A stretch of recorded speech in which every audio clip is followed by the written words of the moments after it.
redistricting.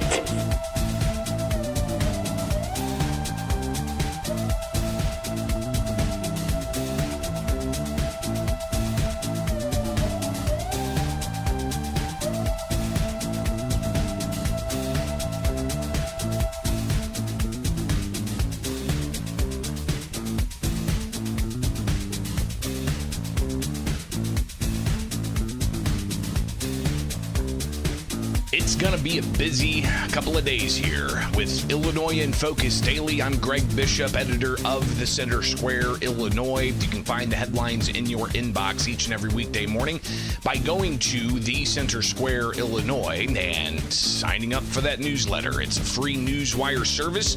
We are a nonprofit agency that focuses on reporting state government to you, the taxpayer, and you can find more at thecentersquare.com. Not just what's going on in Illinois, but also you can find out what's going on in Washington, D.C. as well. So be sure to get that newsletter. But you can wake up with us here each and every weekday morning for Illinois in Focus, where we take a look at the land of Lincoln. Veto session kicks back up starting this morning. 9 o'clock, we've got a legislative audit commission. Be interested to talk with some legislators after that about our story we had yesterday about the number of missing youth in care with the Department of Children and Family Services, and some big questions there about how that's tracked and how those numbers are generated. So maybe we'll hear more about that. But we've also got the possibility of tax increases to fund transit.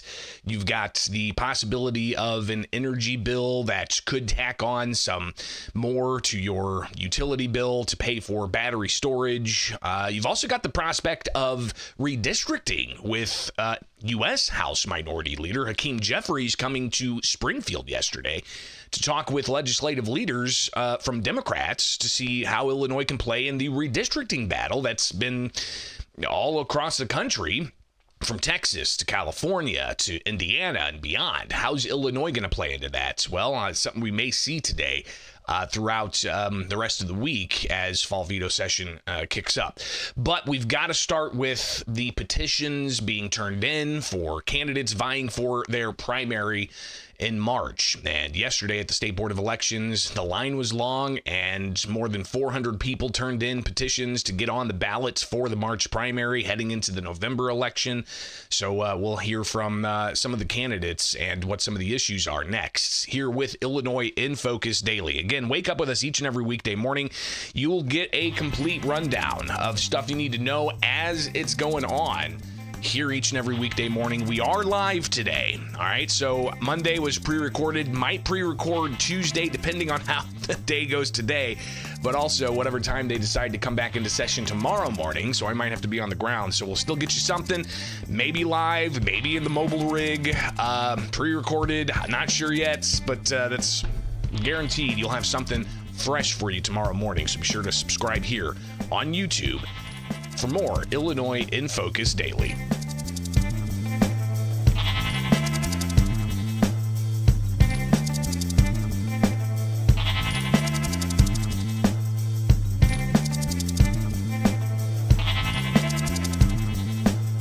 The Illinois State Board of Elections was a hop in place yesterday, as you have more than 400 candidates that turned in their petitions to get on the March primary ballot. It's just Republicans and Democrats. Who are the candidates, and what are we going to see as some of the major issues as they turn in tens of thousands of signatures? I mean, we're talking hundreds of thousands of pages that State Board of Elections officials had to count up and make sure we're bound correctly. And after a week of filing, we're going to see potential challenges to all kinds of petitions. So interesting stuff as we had a lot of opportunity to talk to candidates. But I'm Greg Bishop, editor of the Center Square, Illinois. You can wake up with us each and every weekday morning for Illinois in Focus Daily. So yesterday was at the Illinois State Board of Elections. Long line, people there bright and early, way before the sun came up. Candidates who were in line right at 8 o'clock. were able to secure their position on the ballot as top of the March primary ballot. But of course, they have to survive any possible challenges. One candidate was not there, but their running mate was, and that's the campaign of Darren Bailey and Aaron Delmar. And of course, last week, the tragic story of Bailey's son, Zach, his daughter-in-law, and 2 of 3 grandchildren being killed in a helicopter crash. And just a heartbreaking story. And everybody feels it. And across the political spectrum, you can see the shock in people's eyes when they heard it. And just devastating.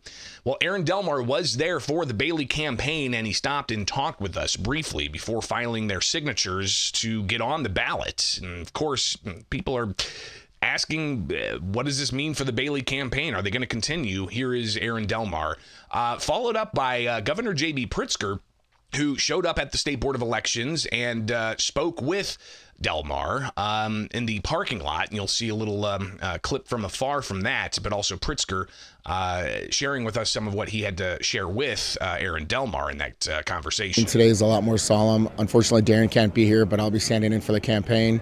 We are incredibly proud that we are submitting over 12,000 signatures that were circulated by 3,000 individual volunteers that went all throughout the state of Illinois to get us on the ballot. And then we're going to submit, and then we're going to be thinking about it. We're going to be praying about our decision. Darren and I are going to have some strong conversations, but right now we're not talking about anything. We probably won't talk till the end of next week. We're going to be having the services this upcoming weekend. All we're concentrating on now is offering comfort for the Bailey family, getting all of the members of the family back to Illinois, and then honoring them this weekend at the Celebration of Life for Zach and his family.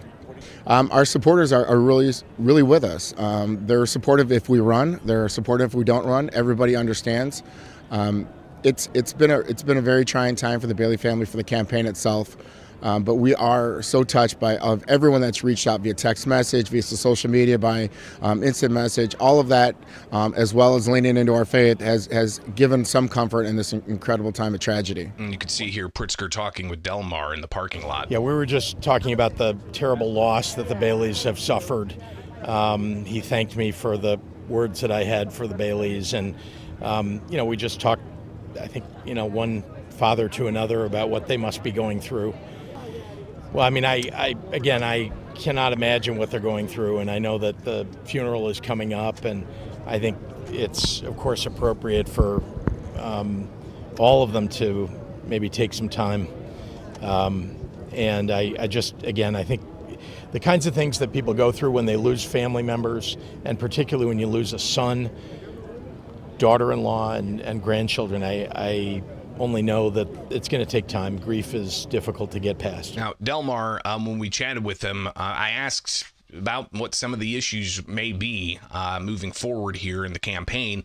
And again, he stuck to their simply just focused on the Bailey family. To be honest with you right now, I'm just concentrating on the Bailey family. I'd be happy to answer any of the political questions after the funeral, but we're suspending everything. So unfortunately, I'm not going to answer any questions about anything outside of the Bailey family and all the supporters that we have across the U.S. And again, totally understandable. And the story has not just traveled across the state of Illinois and across the country, but around the world.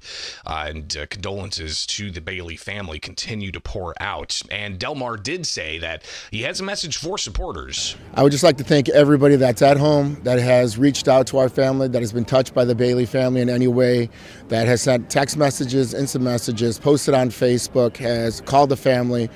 All of that has touched our hearts and has been incredibly helpful in this really hard time of need, and we appreciate everyone that came out and has been doing that. It means a lot to us. And we'll hear more from the Bailey campaign in the future, but Bailey obviously was the candidate in 2022 as a Republican against Governor J.B. Pritzker. He's looking to get on the ballot against Pritzker in November, but he's got to get through a primary, and there are other Republican candidates that filed yesterday for governor, including DuPage County Sheriff Jim Mendrick. However, we did talk with Ted Dabrowski, who also filed as a Republican, and he said it was an important day for his campaign. This is a very, very big day for us. We're turning on our petitions and getting started, looking for change in Illinois. First, we have to acknowledge the tragedy for the Bailey family. It's unimaginable. Good to see that they're here. our prayers are with them. I think the first thing you have to do is have transparency. We're spending $16 billion more today than we were spending when Pritzker took office. $16 billion is 40% more, and the state government is still out of money. We need to really expose where all that money is. I think that's point number one. Day number one is immediately create a department that exposes where all the money is going, because nobody seems to understand it. You got Chicago public schools in billion-dollar debts. You got Chicago, the city, with massive debts. You got CTA and RTA with massive debts. The state, it's beyond understanding. We need to expose where all the money's going, and so that's what Illinoisans deserve. They need to know where their money's going and how we cut it back. Now, Dabrowski, obviously, with formerly of WirePoints and formerly of Illinois Policy Institute, somebody who analyzes the economic trends, who analyzes the education trends, knows the facts and figures, pension issues, the operations of state governments, and the flood of money and where it's going. Dabrowski, obviously will be interesting to see on a debate stage, not just with other Republicans, but with Governor J.B. Pritzker and how that may play out. But he's confident that Illinoisans are ready for change. Well, I think we've seen in the last election, there's a look for change. You've seen Hispanics looking for change. The blacks feel disenfranchised by Pritzker's policies. I think many parents feel their rights are being taken away by Governor Pritzker's extreme cultural policies. So I think there's a huge opportunity. People are looking for change, and they want it. We just have to go out there and make our case. Now, Dabrowski obviously has to get through a primary as well. Several candidates for the Republicans. The primary's March 17th. Governor J.B. Pritzker was the only Democrat to file for the March primary, at least when I checked mid-afternoon yesterday. But he had to answer questions. I asked him as I was right in front of him with a microphone. And you could see the picture I was able to get from my vantage point at the centersquare.com, where you could see the picture of Pritzker and his running mate, Christian Mitchell. I'm on the ground looking up. So I had to ask him, can you commit to serving out the entire 4 years of a third term? Because there's speculation that he's possibly going to announce that he's wanting to run for the White House in 2028, which would be 2 years into the next term if he was to win another term for governor. So is the governor going to commit to serving all 4 years of a third gubernatorial term? What I can commit to you is that I'm going to work very hard every single day that I'm in office for the people of Illinois, and every decision that I make is really about what's best for the people of Illinois. So the governor talking about how he's committing to what he thinks is going to be best for Illinoisans. Didn't say I commit to serving 4 years as governor if I get a third term. You also had a whole host of other people file. I mean, everything from Illinois comptroller. Democrats have an interesting primary shaping up there. We'll hear more about that in the future. You've got, the issue of state house seats and state senate seats and judge seats and congressional seats. State House Minority Leader Tony McCombie said that Republicans are ready to go at it for the November election with a full slate of candidates in various offices. Well, we are going to be filing over 40 candidates today, over 50,000 signatures that have been collected. Just like everybody else, a lot of door knocking over 10,000 doors, being at every event and festival that we can be. And we'll see how that plays out. She also talked about some of the issues she's hearing from voters going door to door that she says Republicans are leading on. Well, it's certainly about the economy. You can see right now, even on the national level, that Republicans are polling better on the economy, certainly on immigration. And these are the things that we're actually hearing in Illinois at the doors here, those two same things. So we will win on those issues. Democratic State Senator Robert Peters, who's vying for a seat in the U.S. Congress out of Chicago, he talked about what he thinks are some of the issues going into the election cycle. Yeah, I mean, healthcare is a top priority, both in terms of the fact that people are at risk of losing their Medicaid coverage and at risk of seeing massive increase when it comes to their premiums. On top of that, 40 to 50,000 people could lose their SNAP benefits. So they're struggling both with hunger insecurity in terms of their benefits, as well as insecurity because they live in areas that are food deserts. And then, of course, people are just struggling to get by. And so they're literally, it's one of the most working class districts in the state. It's city, it's suburban, it's rural. It's got 4,300 plus farmers who are right now impacted by tariffs and just trying to get by. And so people in the district, in every corner of the district, are struggling, and they want to know they have people in Congress who are focused on them and not on themselves, right? Focused on the working people in need. How is this going to go? Well, if you wake up with us each and every weekday morning, we'll keep you plugged in here with Illinois in Focus Daily. Get the newsletter in your inbox. Go to thecentersquare.com. Got to point out somebody in the live chat, which if you join us live each and every weekday morning, you can hop into the live chat. We go live at about 8 o'clock Central Time each and every weekday morning, so you can join the group there.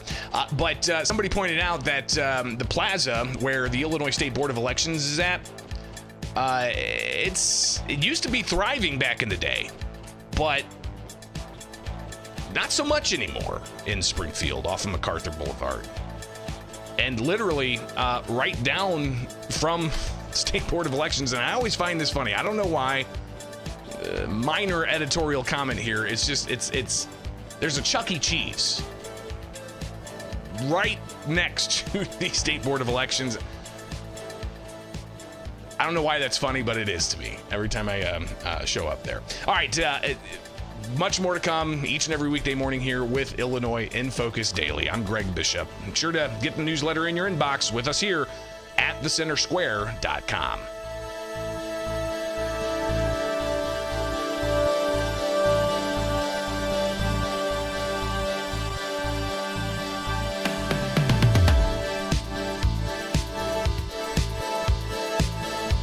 U.S. House Minority Leader Hakeem Jeffries showing up to the Illinois State Capitol yesterday, talking with Democrat leaders about redistricting. Here we are. He just wrapped up a segment about whether or not people are going to be able to access the ballots for the congressional races that are coming up in November. And there's talk about possibly changing the legislative maps. Welcome in. It's Illinois in Focus Daily. I'm Greg Bishop with you each and every weekday morning at thecentersquare.com. That's where you can find the latest headlines. And fall veto session starts today. Final 3 days of veto session.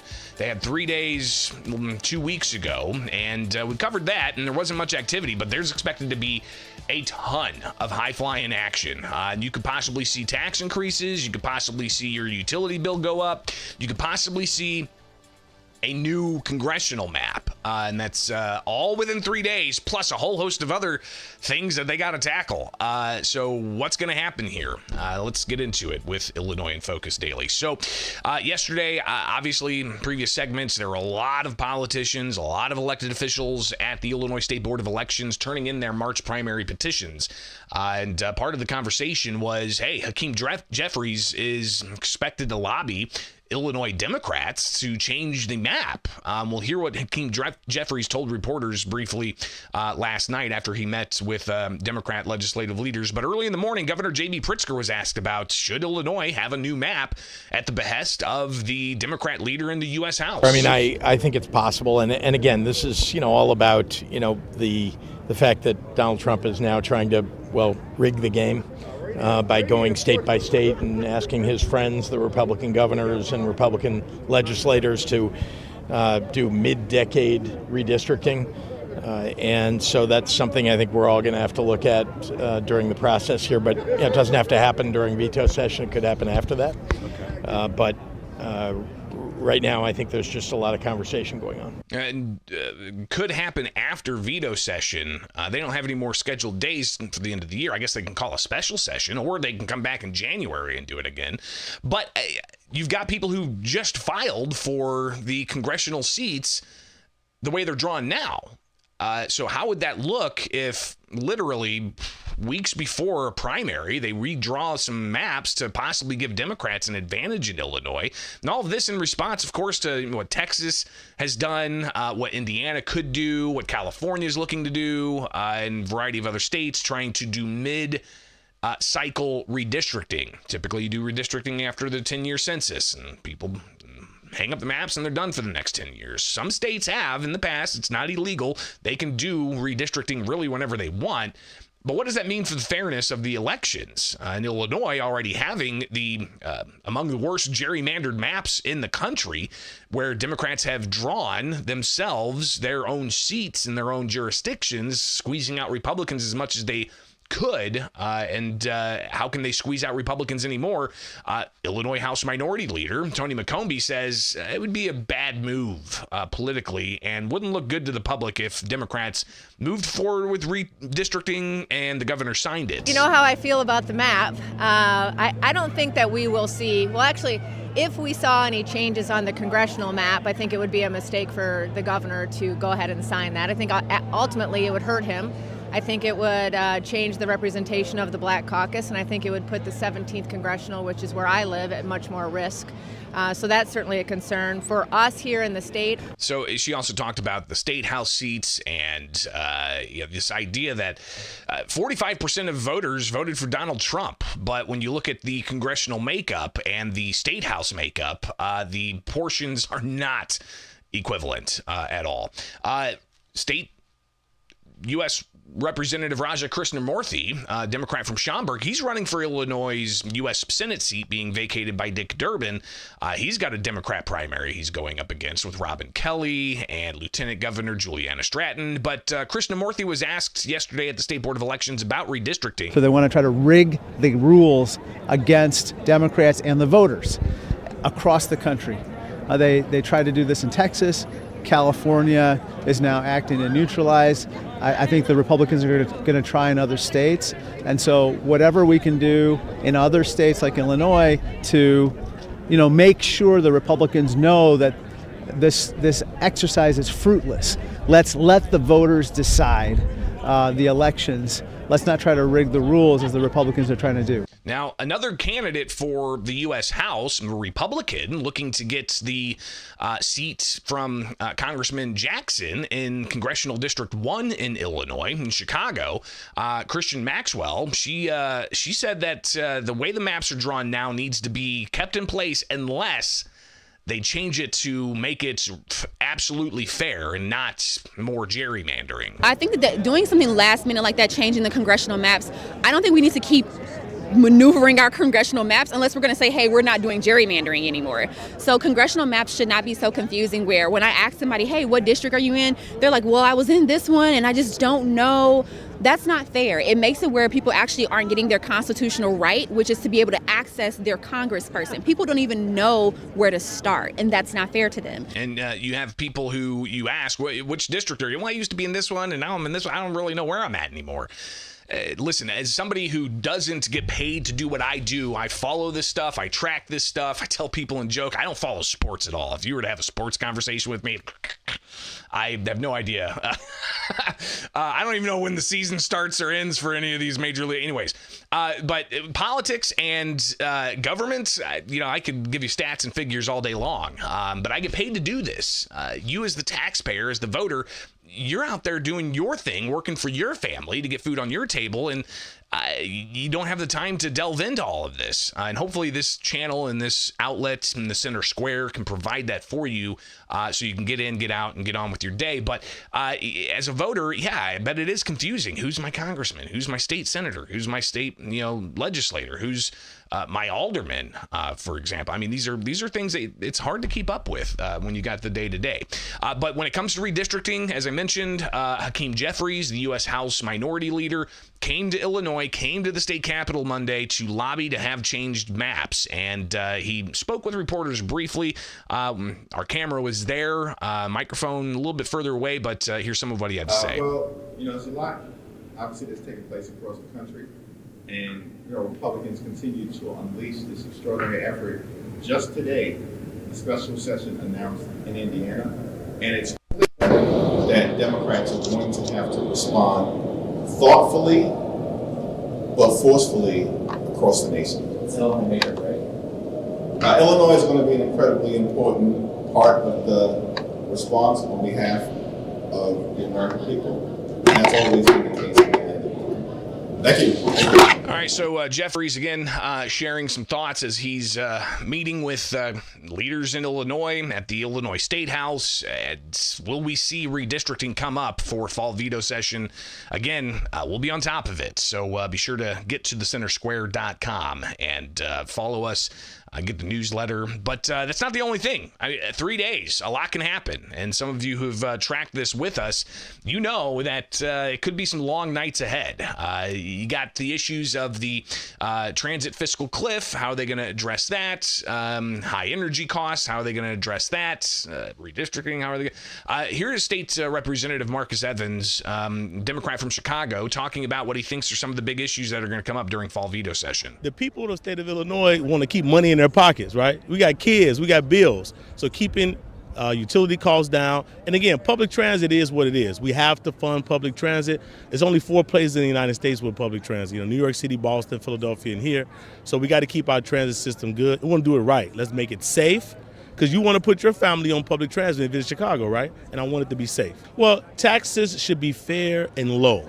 That should be the reality. And more broad-based taxes, we don't want to focus on one thing. So that's kind of my thing with transit. Let's do some broad-based taxes, and let's do it right the first time. People don't want you to constantly keep taxing. If you have to tax, do it broad-based and low. Don't do 1,000 taxes every year. So what does that mean, though, for the possibility of a transit bailout? How are they going to get that money? Is it going to be increased fares for those who actually use mass transit, or is it going to be a broad tax across the state on, say, Uber or Lyft, or as they passed in the Illinois Senate in May, a $1.50 charge for retail delivery? That didn't pass the House. So how's this going to play out? State Representative Brad Halbrook, a Republican from Shelbyville, said that veto session is going to be interesting, and they're kind of excited to see how it's going to play out. Of course, this week's veto session, so we're excited about what's going to happen there. Hopefully, the bad legislation that we've been hearing about does not surface. Hopefully, they can't find an agreement on some of the stuff, especially the energy bill. Yeah, the electricity prices, without a doubt. We've had people this fall that I've talked to doubled and tripled on their electric bills. Of course, that's going to go back down for a little while yet, but then they're concerned about what they already hear for next summer, that the rates are going to be as higher than they were. So energy bills is a pretty big deal. So you've got energy that's obviously going to be top of mind as well. State Senator Robert Peters, he talked a little bit with us about what to expect for fall veto session. Yeah, I mean, there's a lot on the plate. Responding to the immigration raids, responding to property tax needs, responding. There's the energy bill that I know that there are especially some folks working on. I'm right now working on bills around labor protections. I'm working on legislation around juvenile justice, and just trying to make sure I look out for the people I represent in my district. And Democrats have their agenda. They have the supermajority in both chambers. What are Republicans expecting? House Minority Leader Tony McCombie sharing some thoughts about what to expect with the flood of activity we're going to see at the state capitol over the next 3 days. And we're going to obviously talk about transit. I hope it's more on the governance than a tax increase for Illinois taxpayers. Obviously, energy is a huge concern on capacity. I hope that we can see a bill that's going to push out shutting down things to a farther date. I read today somewhere about 340B. I don't really anticipate that, and we're supposedly going to be hearing a small election bill. I think that will have some anti-ICE sentiment in it. So could the measures they pass, something we didn't necessarily mention at the top there, what the Pritzker administration's called Trump-proofing Illinois to further enhance the state's migrant sanctuary policies? Could that be maybe prohibiting ICE from polling places? How all of that is going to fit, we'll do what we can to make sense of it for you each and every weekday morning here with Illinois in Focus Daily. Again, get the headlines in your inbox. Go to thecentersquare.com, but you can wake up with us right here on YouTube for more Illinois in Focus Daily from the Center Square.